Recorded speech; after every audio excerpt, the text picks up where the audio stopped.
Friends, मी आहे देवा आणि आज आपण बघणार आहोत सगळ्यांनाच कंटाळवाणा वाटणारा गणित विषय. आणि गणित विषयातील एक टॉपिक म्हणजे HCF आणि LCM. तर सर्वात आधी आपण HCF पाहूयात.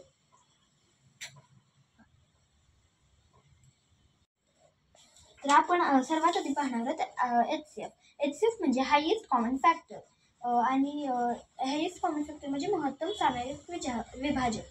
तर मोठ्यात आता समजा दोन संख्या आहेत आणि त्या संख्यांचा मोठ्यात मोठा विभाजक म्हणजे HCF. तर आता आपण दोन संख्यांचे एक्झाम्पल घेऊन बघूयात की HCF म्हणजे काय असते. तर आता आपण ह्या दोन संख्या घेतलेल्या आहेत आणि आपण त्यांचा काढणार आहोत HCF. तर पहिल्यापासूनच तर बघा, पहिल्यांदा HCF करताना 24चे फॅक्टर्स लिहायचे. 1 2 3 4 5 9 6 8 12 आणि 24. ओके. आणि त्यानंतर 36चे फॅक्टर्स करायचे. तर 1 2 3 4 6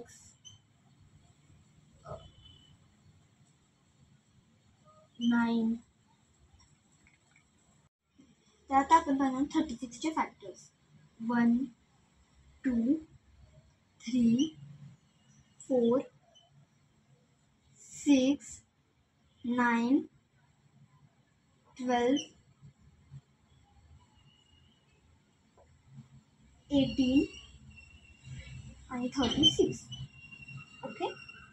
सो आपण आता काढणार आहे त्यांचा कॉमन फॅक्टर्स. कॉमन फॅक्टर्स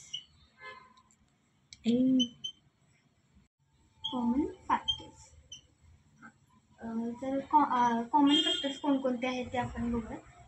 1 आहे, त्यानंतर 2 आहे कॉमन फॅक्टर, नंतर 3 आहे, तर 4 आहे, तर 6 सुद्धा आहे, त्यानंतर 12 आहे. एवढे सगळे आपले कॉमन फॅक्टर्स आहेत. एवढे सगळे आपले कॉमन फॅक्टर्स आहेत.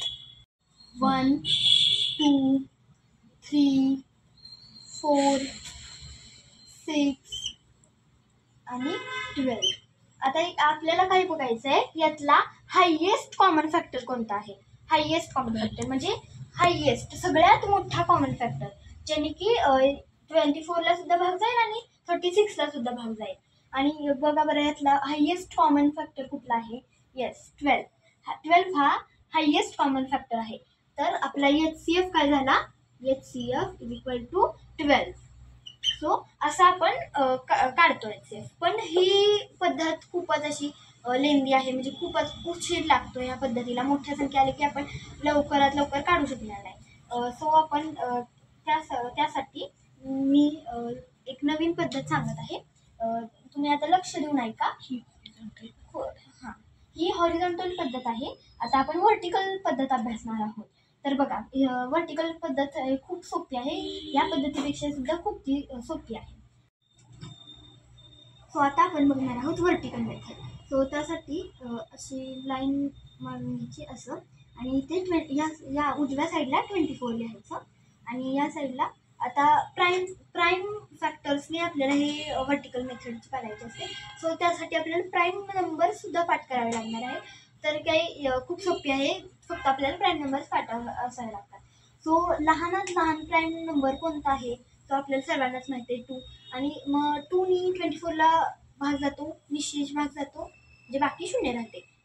मग 2 या साईडला लिहायचा आणि 2नी जर 24ला आपण डिवाइड केलं तर आपले आन्सर काय येते.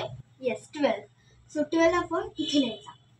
आता पुन्हा 12 हा कोणत्या प्राईम नंबर छोट्या लहानात लहान प्राईम नंबरनी भाग जातो. येस, परत 2नी भाग जातो. सो इथे परत 2 लिहायचा आणि जे आपले आन्सर येणार आहे ते इथे लिहायचं. तर कुठलं काय आन्सर येणार आहे आपलं. 6. येस. आता 6ला तुम्ही म्हणाल की 2ने सुद्धा जातो आणि 3ने सुद्धा जातो. मग आपण दोन्ही तर नाही लिहू शकत. सो आपण 3 लिहिलं तरी चालतो किंवा 2 लिहिलं तरी चालतो. पण आपण 9ने गेलो की आपला कुठलाही प्राईम नंबर सुटत नाही. त्यामुळं आता 2ने जातो तर आपण इथे 2 लिहिलं. 3 लिहिलं तर चालतं, असं काही नाही. सो 2ने जर 6ला डिवाइड केलं तर आपलं आन्सर काय येते? 3. हां. सो आता 3 आला. 3 हा कसला नंबर आहे? Prime number. आता मला सांगा की 3ला कोणत्या नंबरनी भाग जातो का? तुम्ही म्हणाल की 1ने जातो, पण 1 हा प्राईम नंबर आहे का? नाही. आणि आता प्राईम नंबर्सला तर प्राईम नंबरची डेफिनेशन तर तुम्हाला माहितीच आहे. 1नी आणि त्याच नंबरने त्याला फक्त भाग जातो. आता 1 हा 1नी तर जातोच, पण 1 हा प्राईम नंबर नाही आहे. आणि आपल्याला कसले नंबरच पाहिजेत? फक्त आणि फक्त प्राईम नंबर्सच हवे आहेत. सो आता आपण इथे 3 लिहायचा. 3 लिहायचा ह्या साईडला. आणि 3ने जर 3ला डिवाइड केलं तर आपले आन्सर काय येते? 1. हां. तर आता आपलं आन्सर कुठपर्यंत चालू ठेवायचं आहे?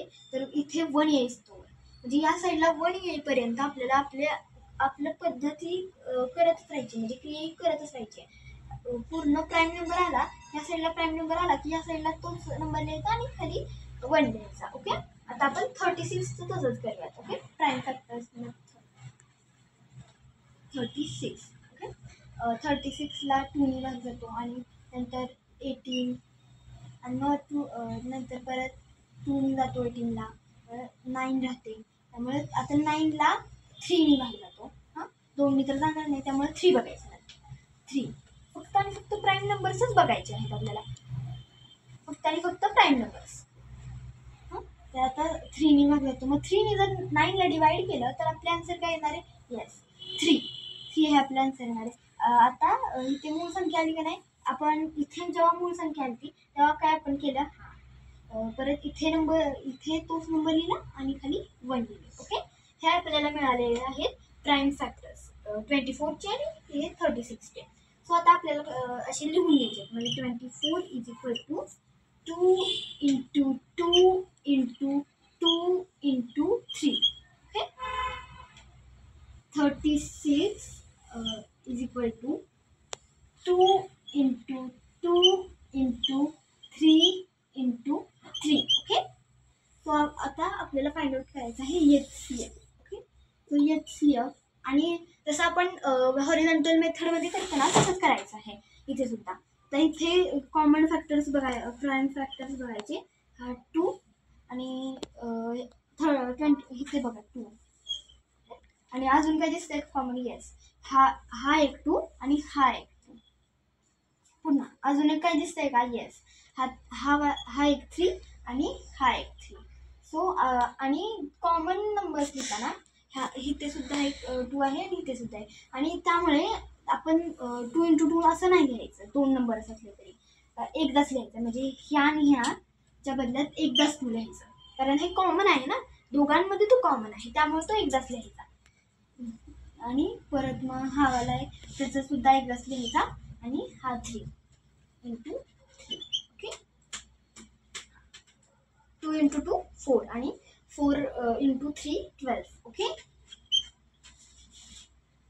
बघा मागे जेव्हा आपण हॉरिझॉन्टल मेथडनी काढलेला तेव्हा सुद्धा आपला आन्सर 12 आलेलं आणि आता सुद्धा आपलं आन्सर 12 झालं.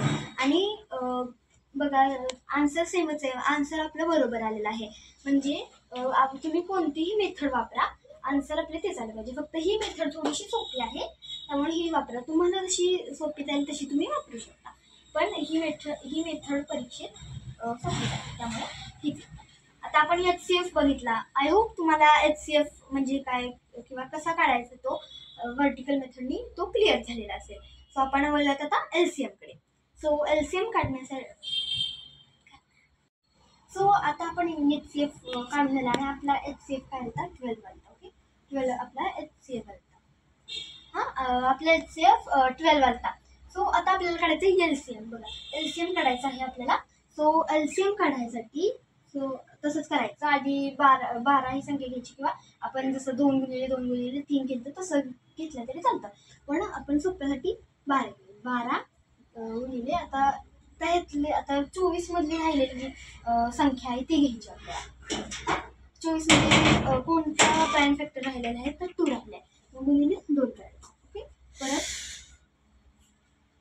परत मग 36 मध्ये कुठली संख्या राहिली आहे तर 3 राहिली, तर ती सुद्धा घ्यायची. म्हणजे HCF काढताना आपण फक्त कॉमन फॅक्टर्सच घेतो, पण LCM काढताना आपण कॉमन फॅक्टर सुद्धा घेतो आणि त्याच्यासोबत अनकॉमन फॅक्टर्स आहेत ते सुद्धा घेतो आपण. सो असं करायचं आहे. आणि मग 12 गुणिले 2, सो आपल्याला त्यांचं मल्टिप्लिकेशन करायचं आहे. तर 12 × 2 24 आणि 24 × 3 येस 72. सो तुम्ही असंही सुद्धा करू शकता, म्हणजे जसं की आपण डायरेक्ट 12 घेतले, पण तुम्ही असं सुद्धा करू शकता, म्हणजे 2 गुणिले 2, म्हणजे 2 गुणिले 3 परत गुणिले 2 घ्यायचा. तर आपल्याला 72 हा LCM मिळालेला आहे, 12 हा HCF मिळालेला आहे.